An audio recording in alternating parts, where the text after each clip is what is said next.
G'day guys, welcome back to the Boundary Riders Podcast, episode 40. We have a lot to talk about today. We have the Adelaide and Port Adelaide moving to the VFL, Brayshaw returning and seems will be back next season, McClelland Trophy talk, the AFL 23 game, and in World Sport we have the cricket, the 11 so far that are going into the first test, the Premier League weekend, the NFL weekend, but for the first time we do have a brand new intro, so let's roll it now.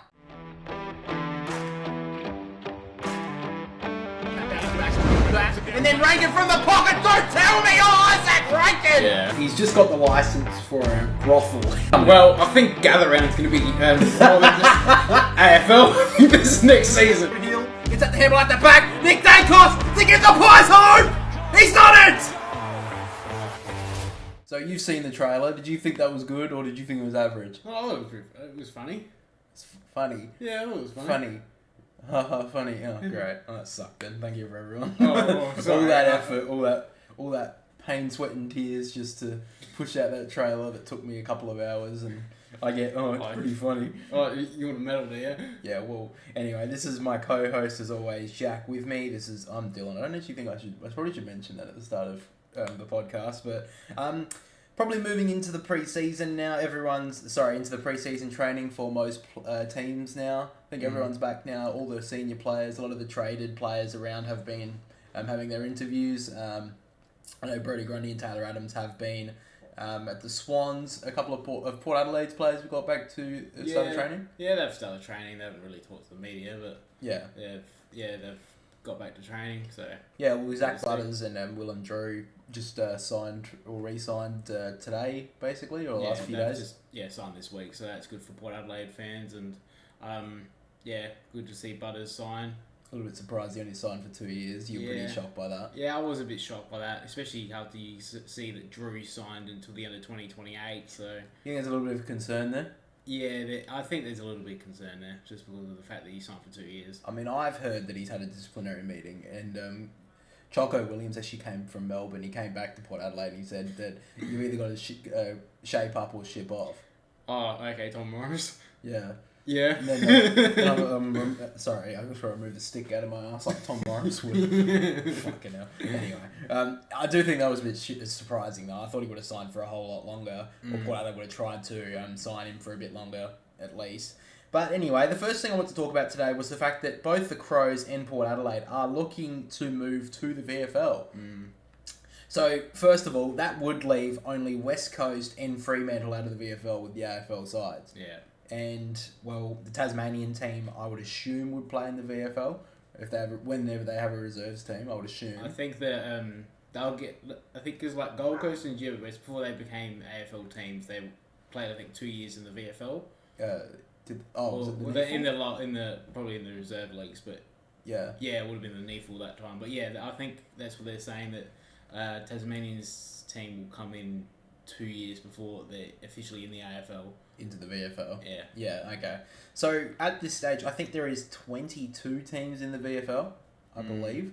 There's going to be 24 now when Port Adelaide and the Crows join. I believe it's going to be in 2025. I think this ultimately may kill the Sandful, to be honest. I mean, it may not, we may see, but a lot of the local teams aren't well known as much as they were. I mean, I remember a couple of years ago, people were actually Channel 7 were getting really good ratings on the Sandful the first year that they had it here in South Australia, and that's why a lot of other states, like the states for Channel 7 and that, really took over the state leagues. But since then, I really haven't heard a lot about the state leagues getting a lot of attention. No, not now.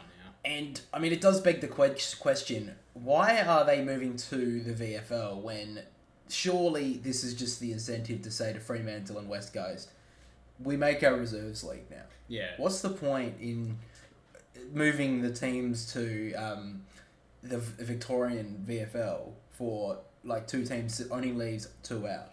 Yeah. I'm a bit surprised when I heard this, because first of all, Port Adelaide were planning to go. That was the story. And then they kind of broadcast it as the Crows were piggybacking off of Port Adelaide going to VFL, so they were going to do the same. Oh, so that's not the first time they've ever done that. They did that when Port Adelaide decided to join the AFL. And then the Crows swooped in and did that, but yeah. But it just seems a little stupid to say Because we all know it's going to happen in the Reserves League.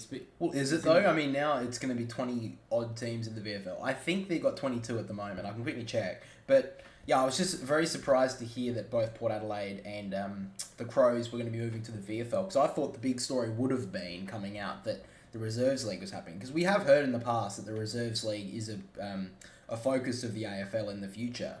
But till this point, we haven't seen it. There's 21 in the VFL at the moment, so 21 VFL sides. There'll be 23 of Portland. There'll be 23, yeah. I mean, that would make it quite even. Every single team would play each other once, and that makes it 22 games. That everyone plays 22. Well, there'd be 23 rounds, because I'm sure everyone has to have a bye. But other than that would give everyone to play each other once. I mean, that's maybe what the AFL should be doing with their fixture, trying to make it to everyone plays once. Maybe they should listen to me about my video with the Knockout Cup. I think that's a good idea. Maybe, if you haven't seen that video, by the way, guys, I actually put a lot of effort into it. If you haven't seen it, please make sure to go check it out, because it's sitting on a good couple of, about 100 views. But, I mean, that's alright for me. But still, I wanted a bit more. Because I think a lot of people, the people who have watched it, have enjoyed it. But, yeah, I was a little bit surprised to hear about that. Do you think it's a good move overall for Port Adelaide and the Crows? For them, yes. Not for the Sandful. I think, like you said, it will kill it off. Yeah. But, yeah. Oh, I do think it is a good idea for Port Adelaide and the Crows. But to be fair, neither of them have dominated the Sandful since they, had their reserves team join the Sandful either. The Crows made the prelim last year. Yeah, but they've never won it. Yeah. And Port Adelaide never came close. Oh, no, they made the grand final. Yeah, they've made a grand final a few times since they did join. Yeah. Well, as the Port Power reserves. Yeah. Yeah. So I was a bit. I do think it's going to kill off a lot of the hype or whatever towards the Sandful, because there would be a lot of Port Adelaide fans and Crows fans, I would assume, that would have the Power play on Saturday night or Saturday afternoon, and then on Sunday they go to the Sandful game and watch Port play down at Alberton, or the Crows play wherever they're going to play. So I was a bit surprised that. This was announcement came, and not the fact that there was a reserves league coming. I still don't get why that wasn't the case. Yeah. Because I get that maybe the VFL. I mean, I get that the VFL would definitely be diminished, considering every single AFL team, every single Victorian team is in the VFL as a reserves team, obviously, and the only one linked to a VFL side now, I think, is St Kilda. Sandringham, yeah. Yeah, Sandringham. Yeah. Because everyone else now is a VFL side. Like, Werribee used to be North Melbourne's team. They're obviously two different teams now. So I think, like you said, that's the only one. So they're the only ones now, St Kilda. So that would bring it down to, 6 or 7 teams in the comp. So I get that maybe that's why they haven't done it. Maybe the VFL is trying to hold on to it. I still think that I'm very surprised that they didn't announce a reserves league, because I feel like it's the perfect time now. That if Port Adelaide and the Crows are trying to get there, Freo and West Coast, I guess it's a travel sort of thing. I mean, WA is obviously the hardest place to travel in the country for AFL teams, and probably the most expensive.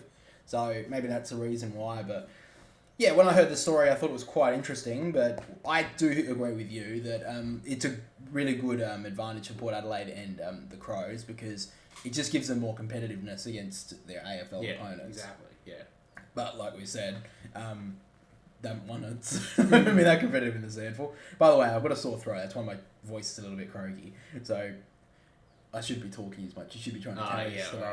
Anyway, a pretty good news story to the next one, which is Angus Brayshaw obviously got knocked out in the qualifying final against Collingwood.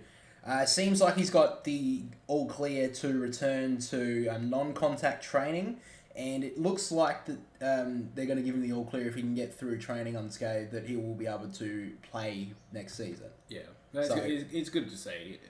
It was a horrible injury, what happened to that. Yeah. Now, I don't actually think I had you on the podcast when this happened. Did you think it was suspendable? I thought it was. I think it was any time during the year it would have been suspended. Yeah. But not just because it was Collingwood. No. I kind of agree. I think if it was during the season, he would have got weeks. Because it was such a high-profile game, and also it was against a player who's had a lot of head injuries. Yeah. Like, it was the first time Angus Brayshaw, I think, had a head injury in a long time. But yeah, this was the first. It was a pretty severe one, and there was obviously a lot of talk about if he will ever play again. Yeah. So at this stage, it does seemingly look like good news that he is coming back. Hopefully he does come back, and I really hope that it doesn't happen again, because I feel like we've seen, obviously now with Paddy McClelland had to retire early because of head injuries. We've seen a lot of players in recent times come out and, you know, try to sue the AFL, which, fair enough, if the AFL aren't going to compensate their players for, you know, life-threatening injuries, then sue all you want. Yeah, exactly, yeah. So hopefully Angus Brayshaw comes back better and bigger and better than ever. At the time, I did say that Collingwood, Braden Maynard shouldn't have been, should not be suspended. I do kind of stick to that, but I do think if it was during the season, I think they would have given him a couple of weeks. But I do understand that, you know, we're probably going to get hate for that anyway, because I'm sure there's a bunch of Collingwood fans sitting there saying, "What are you talking about? It was in the play." And it's like, yeah, that's why I kind of said no, but I still think at the end of the day, it was a very serious head injury. And they've got to protect the head, and also the AFL has to be careful as well, because they don't want to get sued. Yeah. The other thing I wanted to talk about as well was the McClelland Trophy. Now, if you don't know what the McClelland Trophy is, basically it's when the AFL women's and AFL men's teams combined scores, points go together throughout their seasons, the wins and losses and that. And I think the AFLW is double points. Yeah. So the winner in the end of the McClelland Trophy was Melbourne, even though they didn't make the grand final of the AFL or the AFLW. Yeah, they went out. It's in both. So, yeah, well, exactly. And the prize money for that is $1 million to the club. So, the reason why I wanted to talk about this is because Dwayne Russell was talking about it on SEN. He made a couple of good points. But the main point that he made was it was a waste of $1 million, essentially. Yeah. Because the team who won $1 million was a club who didn't win anything. Like, none of them won even the minor premiership in their team. Yeah. I don't believe. So, I don't think Melbourne did. Did they win their minor premiership? No, because it was the Crows and Brisbane who were the AFLW. Yeah, they were the home teams. Yeah, they were the home teams in the first finals. So neither of them even won a minor premiership, and yet they came out because they got a certain amount of points between their men's and women's teams that they won the McClelland Trophy. By the way, how did Brisbane not win it? I'm just trying to think to myself. Didn't Brisbane win I think Melbourne finished second. No, yeah, Melbourne finished second. AFLW. Yeah. Just beat Brisbane, I think. We didn't follow the AFLW that well. I mean, Brisbane did win the AFLW premiership. We're horrible people. They did win the AFLW premiership, the Brisbane Lions, just. So I guess that's at least some silverware. Didn't you? Oh, yeah. I think Brisbane will win. Yeah. But I just think the money of $1 million could be used a lot more wisely than sending it to the Demons, who didn't win anything, really. We thought, well, we won $1 million, that's it, that's all we have to do. Yeah. They didn't win a premiership. They didn't win a minor premiership in either league. They didn't win a final. They didn't win a final in either league. So, did they really deserve it? Do they really deserve $1 million for achieving essentially nothing at the end of the day? I don't know. Where would you because I said to you when I first saw this that I think the $1 million should have been thrown into the technology of the game. Where would you throw it? Well, I would have thrown it into the women's game or the local leagues or technology. So you would chuck it into technology. Yeah, or technology. Those are the three things I would have used it in. Yeah. Or, I mean, and maybe this would be an example as well, as maybe just throw it into the Tasmanian development. Yeah, all that. An extra $1 million would, wouldn't go a huge amount, because, at the end of the day, $1 million to a football club isn't a lot when you think about it. Yeah. But it could definitely be used to help development in a little bits, and like even stadium development. Something to do with the Tasmanian team that could have helped. But essentially, they've just thrown it to Melbourne, who, like we said, really achieved nothing throughout their whole season in the AFL and AFLW. So I did hear that from Dwayne Russell, and I kind of agreed with what he had to say. So it's kind of why I brought it up. So if you guys have any thoughts about like the McClelland Trophy or what that $1 million should have been used for, let us know. I've seen a couple of you guys commenting recently on podcasts and videos, and we really do appreciate it. I guess before we move on to the last AFL topic, we do obviously have a Patreon that we forget to mention. We mentioned it right at the end of the podcast. But every single week, the other podcast that we do, the Twinners podcast, comes out 2 weeks early. And this podcast comes out early as well as, we are posting weekly videos you actually get an extra one, or one early as well, 1 week early. So if you guys want to join our Patreon, I think it's $4 or $5 a month. If you want to join, the link will be down below. If you want to, if you're not, that's completely fine. But yeah, we'll move on now. And the final thing I want to talk about is a little bit of AFL gaming. Now, we're huge gamers. Yeah. I'm a pretty big gamer. I've had sex, so I'm not much of a gamer. But anyway, I'm sure a lot of you would know about the AFL 23 game. Now, it was released way back in April, I believe, maybe even May. Released by Big Ant Studios. It was a huge hype train about it. Every single AFL fan, under the age of maybe 25, was pretty excited about it. It was the...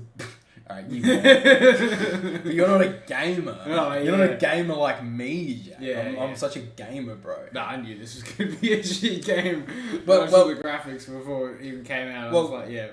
That's not what we're going to talk about, because, that's what everyone's been blasting about. But one of the big selling points to this AFL game was...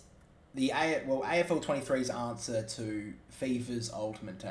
Now, if you don't know what Ultimate Team is, it's basically where you spend a bunch of in-game currency, you buy player cards, and you can get essentially a dream team. Yeah. But obviously, the better player in the better card or the better player will be more expensive than a crapper card.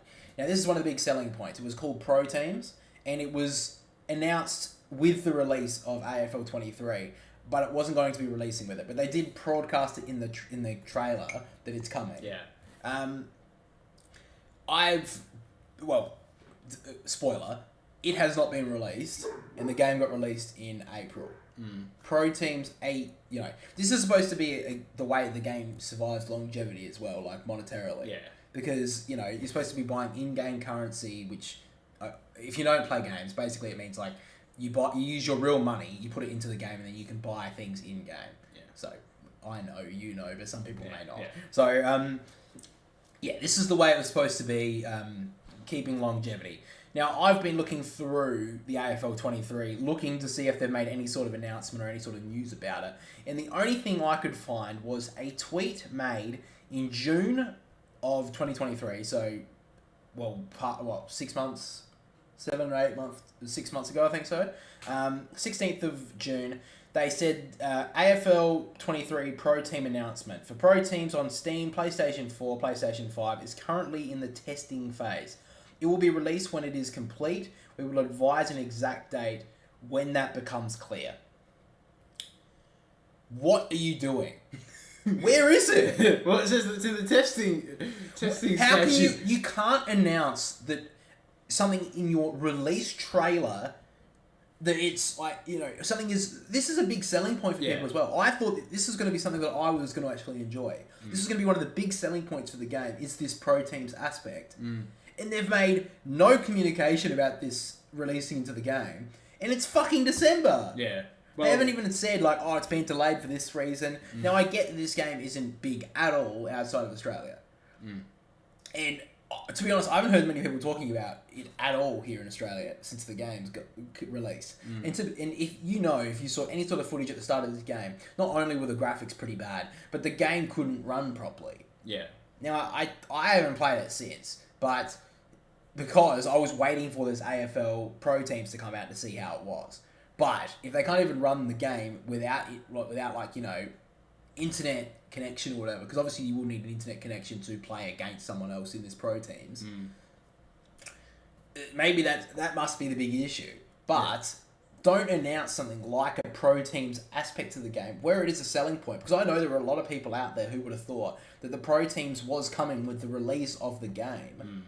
And it hasn't, and there's been no news about it for 6 months. Yeah.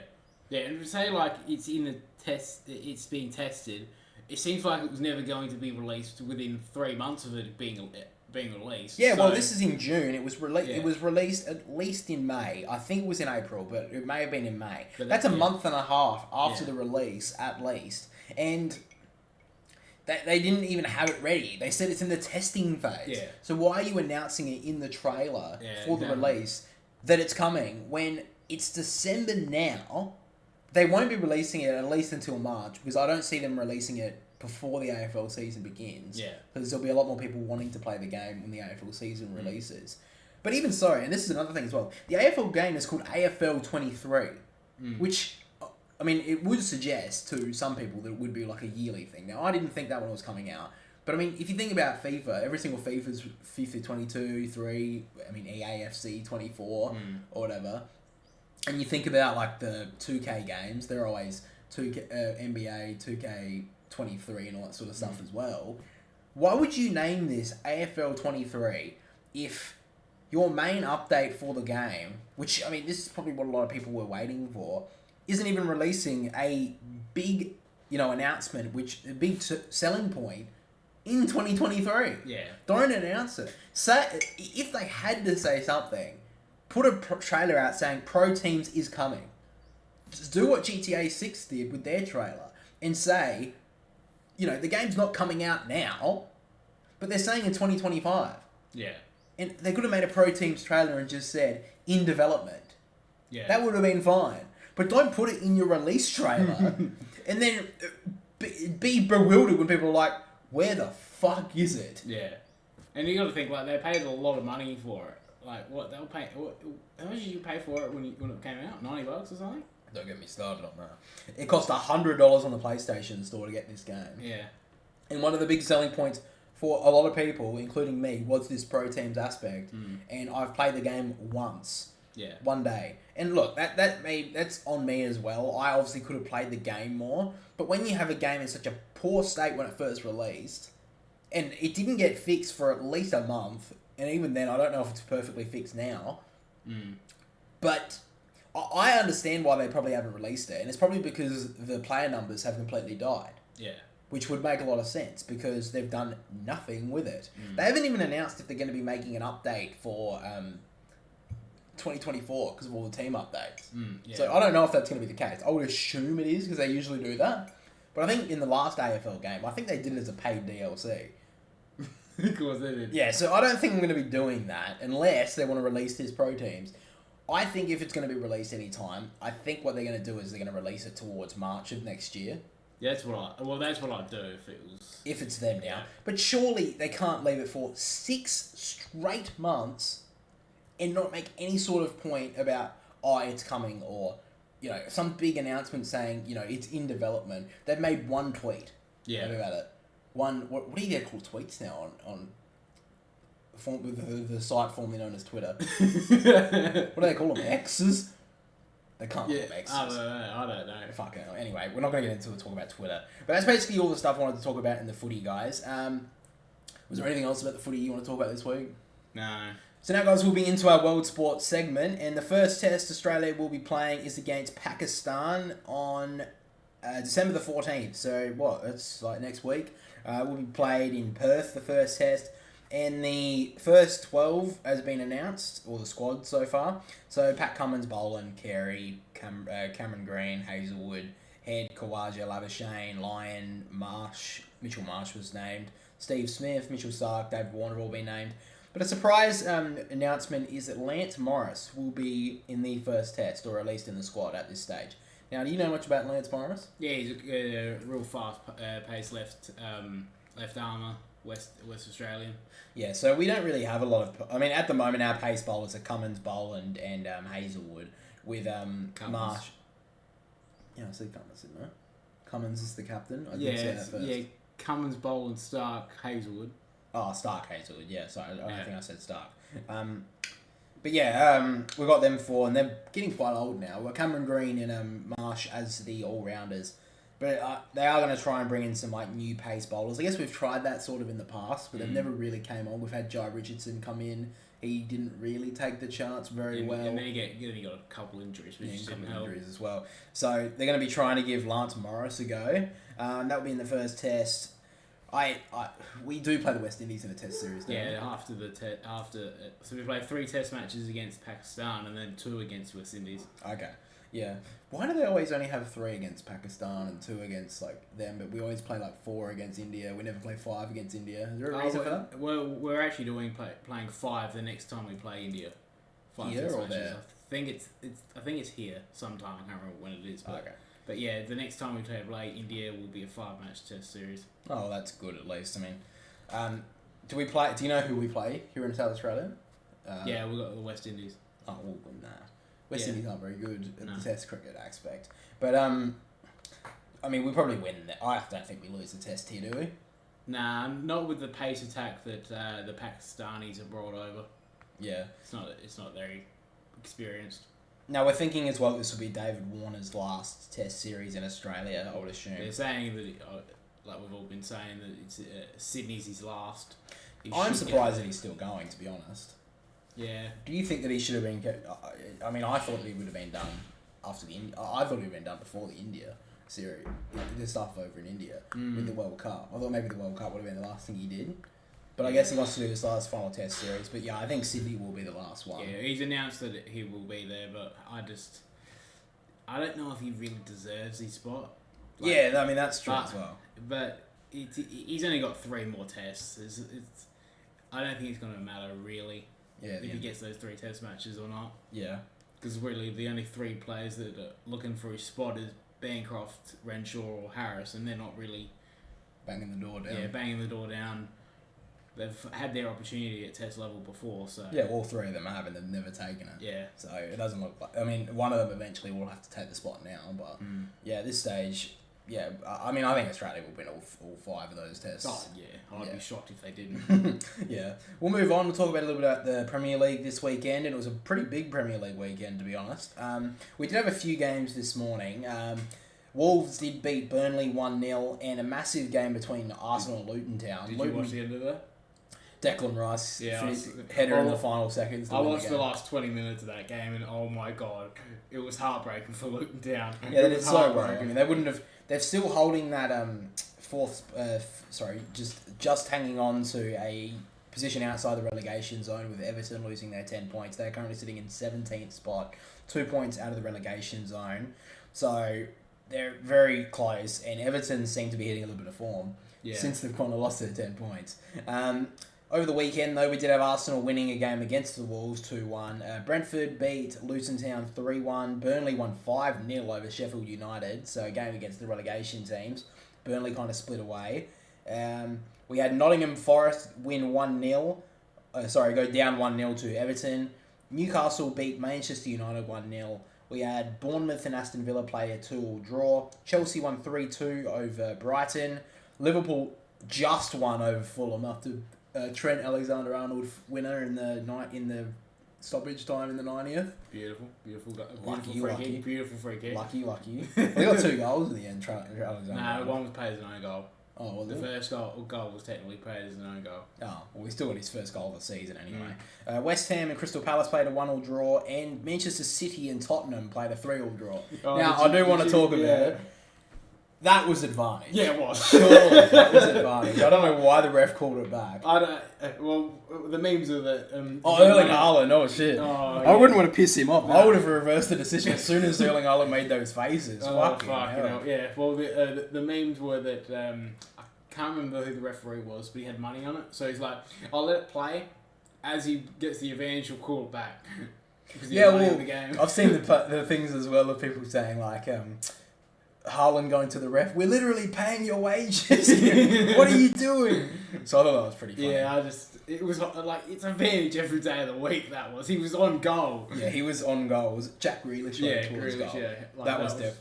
So Tottenham got very lucky there, and so did Ange. Well, Ange did, because Tottenham have kind of hit that real stalling period now, ever since really the European football started, to be honest. It's kind of when they hit their snag. They currently sit in 5th spot, but looking at the Premier League ladder right now, Arsenal lead the top after 14 games with 33 points. Liverpool sitting in 2nd with 31. Manchester City, after that draw, are in 3rd with 30 points. Aston Villa, surprising a lot of people, with 29 points in 4th.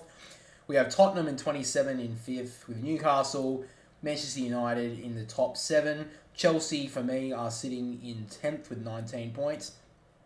Kind of hitting a little bit of form, but also not really. They're kind of still labouring on.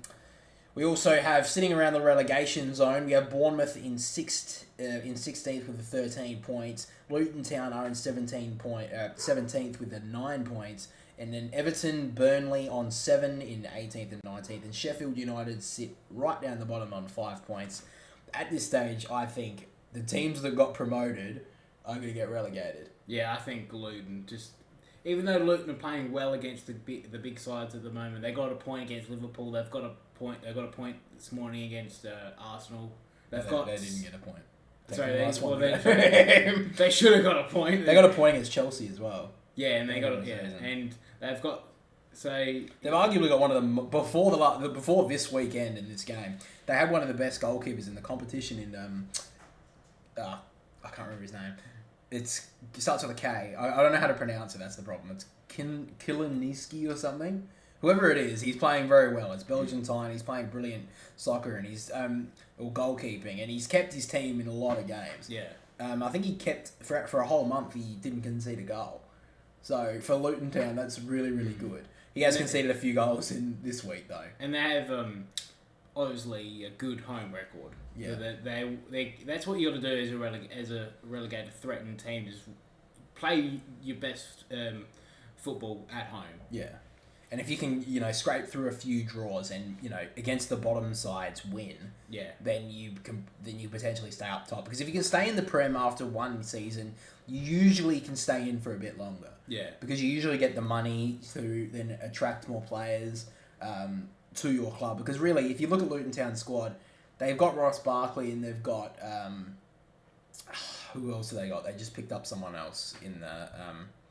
who was from the Premier League. I think it's Jordan Ayew. I think so, from Crystal Palace. Maybe it was him. I can't remember, but they have picked up a few Premier League recycled yesteryear players. You can call them that. And Ross Barkley even scored on the weekend. Yeah. But it's just they need to attract some more players because they are very lucky to be sitting in 17th spot, and they wouldn't be if it wasn't for the point deficit that Everton were handed to. Yeah. So. Yeah, I think it's a bit unfortunate. Out of the three teams that I think are going to get relegated, I'd like to see Luton Town survive. Yeah. I don't really give a shit about Burnley or Sheffield United. But Burnley never do anything. They win 5-0. That's the first time they actually score. Yeah, and it was against Sheffield United, who were the bottom team. Yeah. And their best player is Jay Rodriguez, who was a reject of Southampton. He was a really good player for Southampton in those years when Lallana was playing well for them and that. But then he kind of went off the deep end. I haven't seen him. He was playing. I think he was playing for Burnley last year in the EFL in the championship. In the championship, and he's actually been their only good player this year. Yeah. So that's really all the Premier League stuff I wanted to talk about. Before we move into the last bit of NFL chat, I wanted to look at an interesting statistic that I saw about the top 10 teams in the world at the moment. So. At the moment, top 10 leagues in all competitions, the only team in the world that has not been defeated is Bayer Leverkusen. Now, have you heard much about how they're going at the moment? No. So they are leading the... what's the... Bundesliga, that's the one. Their manager is Xavi Alonso. A former Bayern Munich player. They are currently on 18 wins and 2 draws in their past 20 games. They are the best team in the world at the moment. Now they've, haven't got a lot of big names or whatever, but they are doing very well with the squad that they've got. Yeah. They've lost a lot of. They did lose a few players over the transfer market throughout the obviously last in the off season throughout the summer. I believe one was Moussa Diaby, who is one of the quickest players in the world. He moved to Aston Villa and is doing very well there. But they were able to replace those players, and they're playing really well. Now, the other teams I want to talk about, second right now with the 20 wins, 3 draws, 1 loss, is PSV, the Netherlands team, in the Eredivisie. Real Madrid, 17, not really that much of a surprise, 17 wins, 2 draws, 1 loss in their 20 games. Jude Bellingham playing massive role for them, playing as almost like a striker, but not even playing in the striker role. They already have a striker, Real Madrid. I think Joselu is their striker, but they were trying to bring in Mbappe over the off season, but they couldn't do it. Yeah. I don't know why he stayed at PSG, but anyway. Then a little bit further down the list, we have Inter Milan with 14 wins, 4 losses, 1 draw. Girona, which are the team that has taken over the La Liga as the underdogs. I think they famously said a couple of weeks ago that they are saying the L word, Leicester. Yeah. They are saying the L word. They are 13 wins, 2 draws, 1 loss.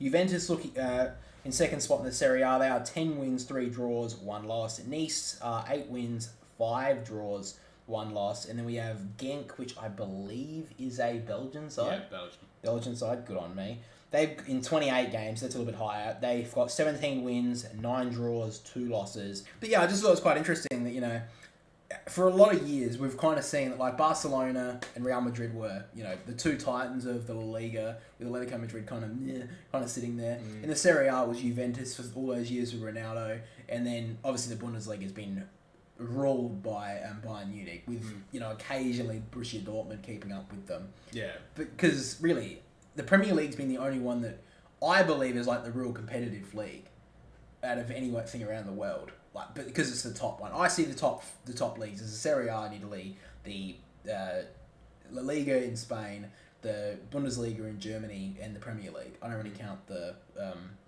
French league because PSG are just dominated, because of course they do. Yeah. Because you can see that they're not that good because they can't do anything in the Champions League, and Mbappe should have left. But anyway, that's not what we're talking about. But yeah, I just think that, you know, these leagues around the world now, even these top ones, are starting to have other teams starting to push forward. Like Inter Milan have really came back into the Serie A in recent times. They won the Serie A Napoli won it last year as well. And they've got a really good squad. But yeah, I think it's good to see that, you know, other teams are competing really well, and Inter Milan made the Champions League final. That's what I was going to say. But yeah, I just think that's really good to see that world soccer is, you know, bringing other teams into it. Like, you know, no one would have thought that Bayer Leverkusen were going to be top of the Bundesliga at this point in the season. Yeah, no. Right. So I think that's really good. But now we will be moving into our NFL chat, and the Falcons won on the weekend, so I'm happy to talk about it. You played the Jets. It's not like you played anyone. And we scraped home after getting 1 touchdown the whole game, and they didn't get any. They got a safety and two field goals. Yeah. 2 fans. It wasn't a great week in a lot of games this week. What the Chargers won 6-0 to shut out the Patriots. What a blinder! Like that's not a good game. The big game of San Francisco over the Eagles was a massive game. That Brock Purdy dominated again. And I don't know what happened to the Eagles the last couple of weeks, but I guess you do have it down a couple of weeks every now and then. Oh yeah, but I don't know. They're not. Some games they seem to get AJ Brown into it. Other weeks it's Devontae Smith. It's just I think they both need to fire and Jalen Hurts all at the same time if they're going to go far. I think San Francisco, they look good on both ends at the moment, and Deebo Samuel coming back into form after last week. It was good to see. The Cowboys, did they win last week? Yeah, they did. Yeah, they won they likely beat Seattle. Yeah. The high scoring game there. I think that's always been their issue though. For the Cowboys, their defense is definitely a lot lower priority. Well, not a lot of priority, but they've always been better on offense. Yeah. It was the Broncos suffered a defeat against the Texans, which was a bit of a shock, I thought, because the Broncos have been playing well the last couple of weeks. You know, they definitely bounced back with that game. Yeah. What was it? The Green Bay Packers beat the Chiefs, which I thought was a shock. I didn't know how the hell that happened, but a couple of the top teams have been beaten in this week, so you know, not a lot. There was a lot of games that were just kind of like stinkers, like the Falcons game, like the Chargers game. But yeah, a couple of upsets as well. Yeah. Well, Trevor Lawrence just done his one of his teammates fell on his leg, and then the defender from the Bengals fell on him, and yeah. Well, did you see that clip of that referee who got his leg broken? No. Oh, there was a play in the NFL. In the NFL, there was a play when like the players went off, got tackled over the line. I think it was either an official or it was like a photographer. But his leg like went that way. Oh, that's great. Yeah. Yeah. Well, I didn't look at it again. I didn't want to make sure. Like Trevor Lawrence, because he's offensive lineman, put his foot on his ankle.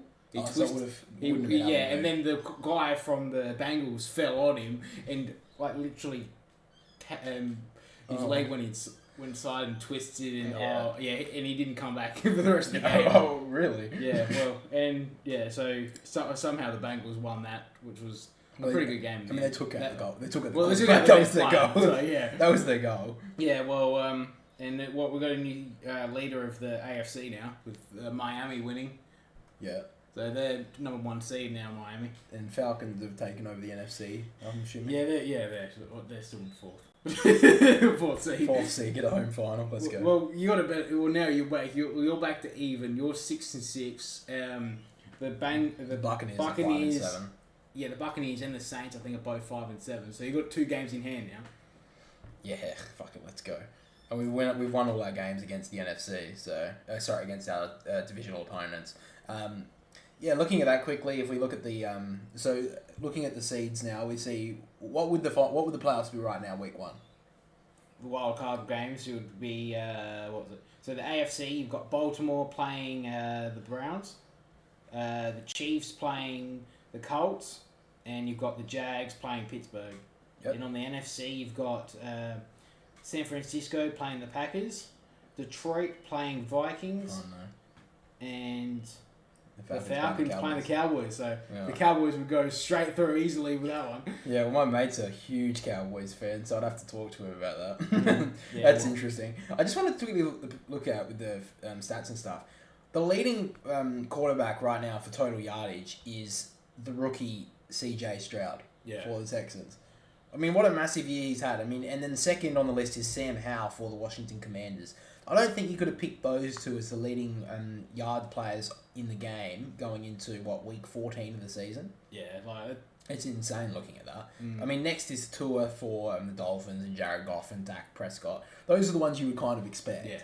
But that's just insane looking at that. Now, yards per attempt is Brock Purdy with the 9.6. So we obviously, like you mentioned, he had a massive game against the Eagles. Right now, obviously, a couple of upsets. Is there any... I think we've basically been... we really haven't made a prediction on who you think's the favourite to win the whole thing this year. Could you put a little spot on a favourite right now? Do you want to go one for AFC and one for NFC? Or do you want me to just pick one? Yeah, go for one for each. Alright, AFC, I think at the moment, if Lamar Jackson stays fit, I think the Baltimore can win it. Yeah. And from the NFC, I still think San Francisco. Mm-hmm. I don't think either top seed at the moment would win. Okay, that's a big call. What about you? I'd still go the Chiefs on the AFC side. I just think that you've got to go on history. They have dominated for so many years. And if you get them in playoffs, I think it's going to be tough. You don't get an easy run at them. Yeah. And Mahomes has proved in playoffs that, he's very hard to beat. On the NFC side, I think a little bit differently. I would say, I would think similar to you's 49ers. I wouldn't be too surprised if Detroit actually make a bit of a run. I know their defense would maybe question, but...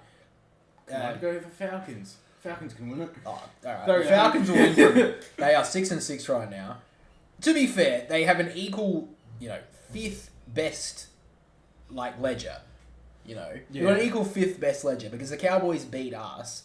But other than that, after the Cowboys, it goes Vikings, Packers, Rams, and the Seahawks, all 6-6. So we're not doing that bad, alright? You can sit there and say we're going out straight sets, but if we go on a bit of a fucking run, we're on a roll. So you think, I'm thinking the Falcons are going to go all the way. So you think Detroit and the Eagles? Yeah, no, Detroit and the 49ers. I do give the Eagles a good chance. They only lost one game. You know what? No, I would go the Eagles. Still my favourites, to be honest. Yeah. I still think the Eagles are the favourites because they lost one game. They've had a very good record before then. No, sorry. They've lost one of their... they've only lost the one game here. They won 4 of their past 5 as well. So they're not exactly playing poorly. They've... they've got they're very good on offense. They're very good on defense as well. So that's why I think that they are, still a chance. I wouldn't... And a lot of those players have been there before as well. So I'm not saying the Eagles are definitely out of it. But I wouldn't be surprised if the 49ers or the Lions, give them a real, in the NFC playoff, wouldn't be surprised if those two did give a good run for their money. Looking at right now, the Falcons have got a worse, 4 first against points. Yeah. They've got 226 for, 240 against.